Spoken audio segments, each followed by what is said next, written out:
If you're interested in good content about what's really going on in the housing market, this video is a must watch. We'll take a close look at where we've been, where we are right now, and then especially where we are going based upon what the matrix looked like. Hello, my name is Michael Wynn, a retired Marine officer, a local realtor with Century 21 affiliated, and a longtime resident of Oceanside, California. In this week's discussion, we'll delve into the current state of the spring inventory, which is a crucial topic for buyers, sellers, and their agents. We'll focus on the lower price ranges, which makes up the majority of the market, excluding the luxury segment, which constitutes only about the top 10%. While the luxury market has experienced some uptick, it's not as hot as the lower ranges where the demand is still intense. Unlike the frenzy seen in 2020 to 2021 and the first part of 2022 across all price ranges, the current market is more complex. So let's take a closer look at the inventory and explore its implications. The active listing inventory in Southern California can be traced back to 2014 as indicated by the black line on the graph. While there was a brief exception in 2018 when interest rates briefly rose, overall inventory continues to decline steadily from 2014 to 2020. However, the COVID-19 pandemic had a major impact on inventory levels, causing a sharp decrease in 2020 and an even lower inventory in 2021. To start off, 2022 inventory levels hit an all-time low. The trends in Southern California housing market can be linked to fluctuations in mortgage rates. Looking at the graph, we can see that interest rates rose sharply at the end of 2012 and the start of 2013. This led to a rise in inventory in 2013, which continued into 2014. Despite the same number of homes coming on the market, fewer sales were being made and the inventory levels continued to grow. The largest spike in interest rates occurred in 2018 when they reached 5%, causing inventory to rise until the end of the year. However, rates fell in 2019, causing inventory levels to decrease in the second half of the year. During the COVID-19 pandemic, interest rates dropped below 3%, resulting in even smaller inventory levels. However, as rates rose in 2022, inventory levels increased again as buyers backed off. Although experts predicted a slowing of inventory, the extent of the hunkering down effect of homeowners was underestimated.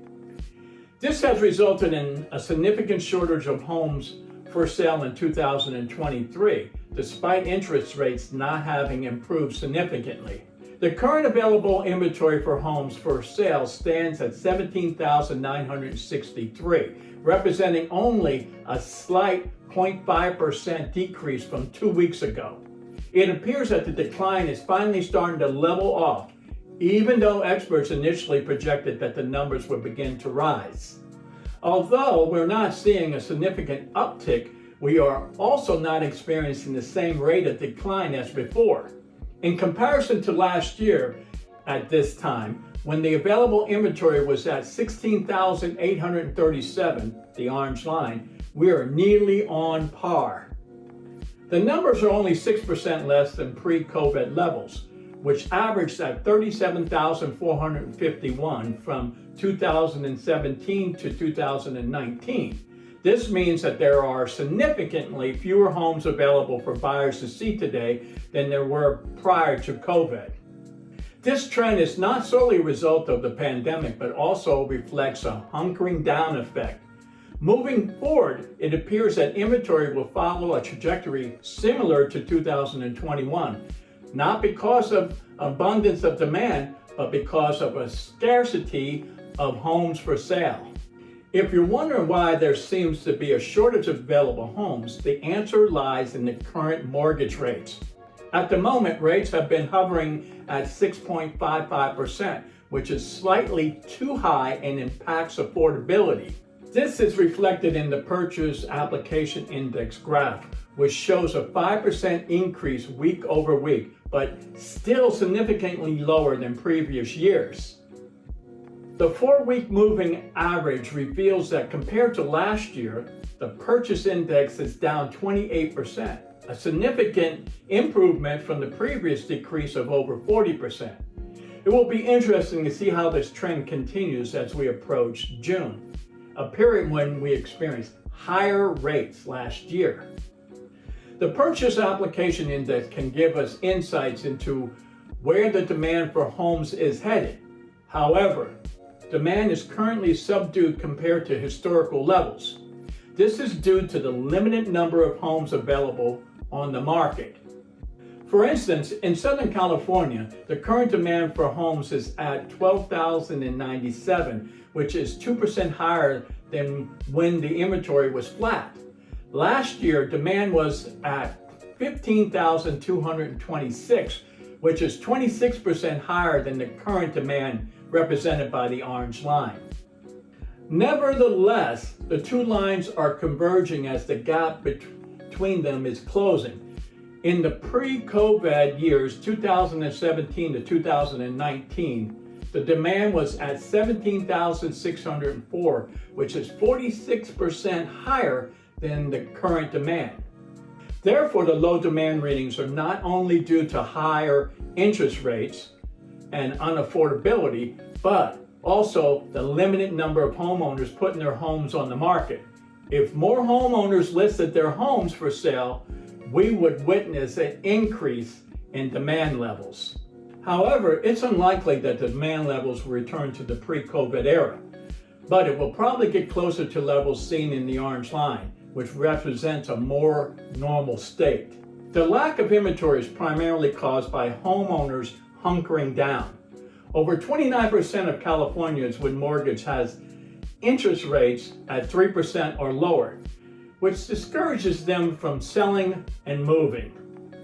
This phenomenon is reflected in Southern California's active new listings on a monthly basis, which were significantly lower in the first 3 months of the year.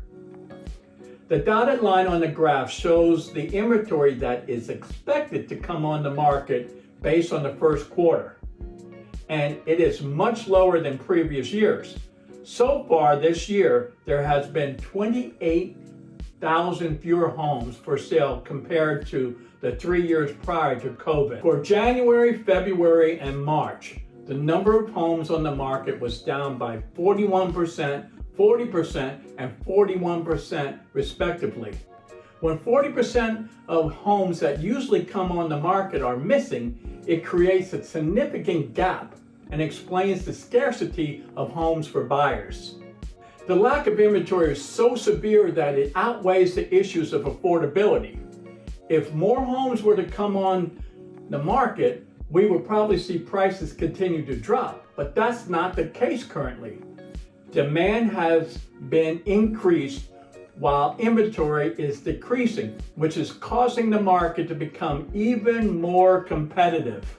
The expected market time, which is the time from listing a home to opening escrow, was over 100 days at the start of the year, but now it's down to 45 days.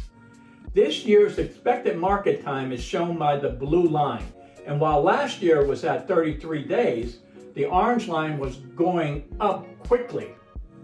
However, this year is different, and we are experiencing a seller's market as inventory has dropped so low that it's outweighed affordability issues.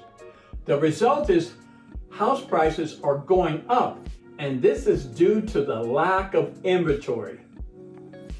Even with the higher interest rates, buyers are competing against each other for the limited number of properties available, and many millennials are eager to purchase. I hope you now have a better understanding of why inventory levels are so low. Will we see more homes coming on the market? Yes, May is typically the top month for new listings in San Diego and Riverside counties.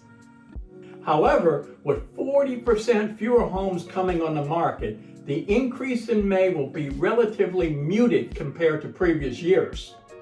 Nevertheless, we're entering in the time period of March to July, which is traditionally a strong period for new listings. As a result, we should see a slight rise in inventory levels from here, but do not expect a significant increase due to the hunkering down trend we discussed earlier. Thank you for tuning in to another real estate update. If you found this information useful and informative, then please smash that like button, subscribe to my channel, and share it with anyone who may benefit from it. And if you're thinking about buying or selling, please don't hesitate to reach out to me. I'm Michael Wynn with Century 21 Award, and remember, you too can win with Wynn.